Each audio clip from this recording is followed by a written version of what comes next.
back for the deck tech and the wrap up. The slightly updated version of Double Moon Walkers here.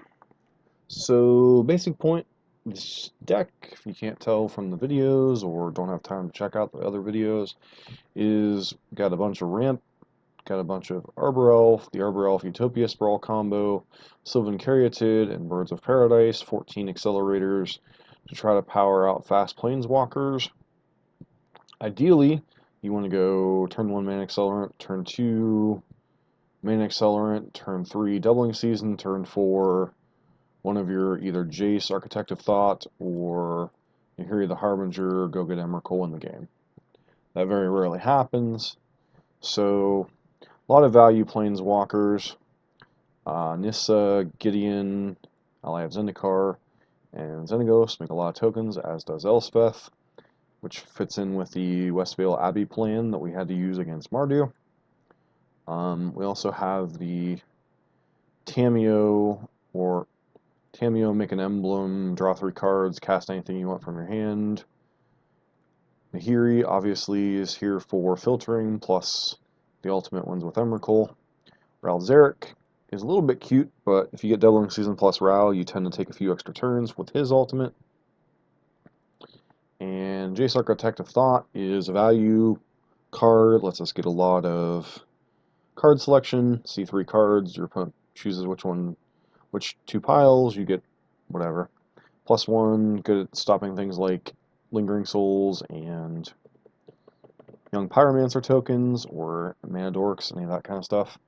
Gideon Jura, here to protect your other planeswalkers with its plus ability. Oftentimes can also be used to close out a game against more controlling decks if it resolves. Obviously Elspeth, just good against a lot of go wide decks, and good against a lot of big creature decks with its -3 ability. Chandra Flamecaller helps close out games, can sweep the board against smaller creatures, and can get you a new hand. And then Emrakul for the win con.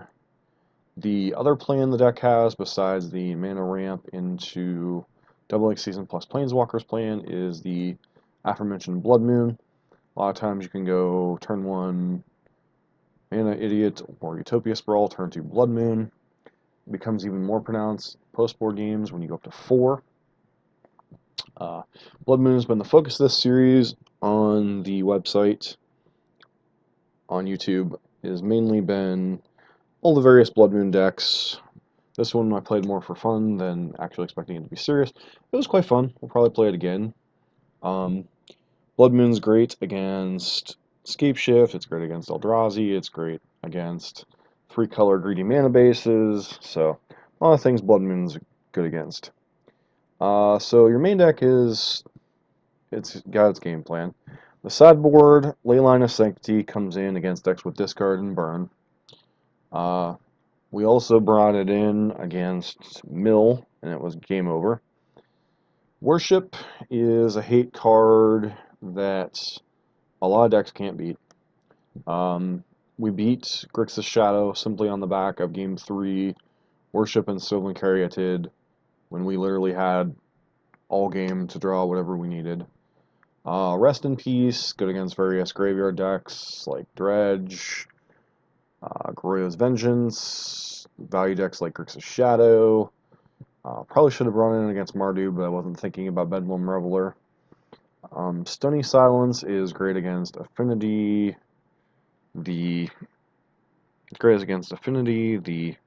Lantern Control, and also against the Crackland Ironworks combo, which is probably a horrible matchup game 1.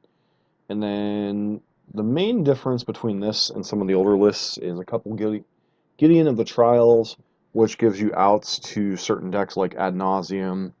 Won us some game against the Mill deck. We were sitting at 0 cards for probably 2 or 3 turns before we killed them. So getting in the Trials, I like it in the sideboard. I don't like it in the main deck. The main deck is more about value. The only Planeswalker in the main deck I don't think is the strongest for the deck is Ralzeric. I'm not sure. I mean, a couple turns sometimes is what it needs to win the game with doubling season. So Potentially, the only flex slots I think in the main deck are a Doubling Season and the Ral Zarek. Maybe the Xenagos, but Xenagos has his purposes too. If you get a bunch of idiots out, you can make a bunch of mana, hardcast Emrakul. So there are reasons and places he's good at. Beyond that, I think this deck took a lot of some of the powerful things from Ponza and a lot of powerful things from Red-White Prison. It has a lot of the hate cards, Leyline, Blood Moon, Stony Silence, Rest in Peace.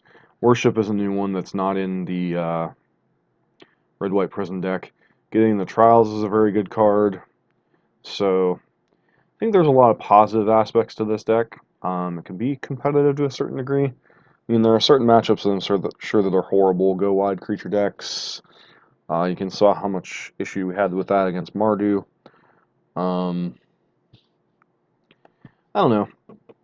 I think getting a third Caryatid in here over maybe one of the other mana idiots, maybe one of the birds, just to complete the worship package out of the sideboard, making it a lot tougher on some other decks.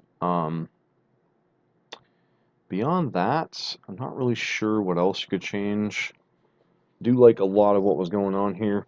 Obviously, the Kiki-Jiki, the blue-red Kiki combo deck was a problem. I don't think blue control decks in general are a great matchup, but the Planeswalker, Planeswalker, Planeswalker, Planeswalker, it's probably a little bit better against the blue-white builds because they have to literally answer every Planeswalker, and it's a little more difficult for them to counter everything.